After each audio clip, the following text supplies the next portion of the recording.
I had a client who walks into a bar with his two friends. A shooting occurs. He ends up getting charged with a murder instead of the two friends, and we end up with a not guilty verdict. What an incredible result for the client. I was so certain that he had such a problem in the case. I went to the head DA and I said, look, my client will take a murder charge. He'll plead to a 15 to life charge. And the prosecutor was so greedy, he said, no, the offer's 25 to life. I said, even if we go to trial and we lose, he's going to get 25 to life. Why would he take that deal? I said, okay, you wanna test this case? Let's see what you got. So I dug my feet in and I came up with the best defense, because this was a case where my client had given a statement and he admitted that he fired the very weapon that they could ballistically match, that the bullet was inside the victim. So this was a case where you had a big problem. But you know what? They had a cooperator in the case. This is three guys. They go into a bar, they get in a fight, shooting occurs, and somebody ends up dead.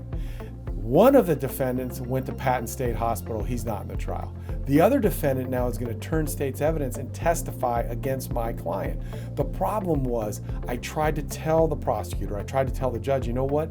There's a problem with the interpretation. They didn't like it. They didn't believe me. They said, that's a certified interpreter. We're letting the Spanish interpretation in. Meanwhile, this cooperating witness had said something to the effect, I fired the weapon, and it wasn't interpreted properly, but that's the way it came out at the preliminary hearing. So I was able to get that statement in, and I was able to impeach him with that statement. Said, you said you fired the weapon. He goes, oh no, I didn't say that. I go, look, it's right here under penalty of perjury. That was used to impeach him.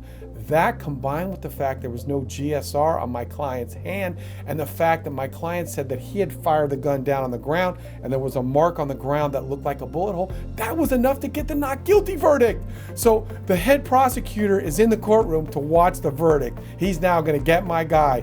Meanwhile, my guy was found not guilty. No time, walked out of the courtroom. That's what I'm talking about. Hard work, perseverance, skill, and not giving up. You did great, man. I appreciate it. There's nobody else I would have selected for the job. You were highly recommended for everything. So Good stuff, man. Yeah, and like you said, 30 years of experience, and it definitely shows. I'm glad we got that result for you, brother. Thank you so much. I really do appreciate it. I really appreciate your help. You're going to be out of the system very quickly. Thank you so much. I'm telling you guys right now, do not go inside this building or any other courthouse without Ronald Hedding. This is the man right here. Man, thank you. Hey, You got me out of that. Send me some partying pictures, man. I got your direct line. All right, sounds good, brother.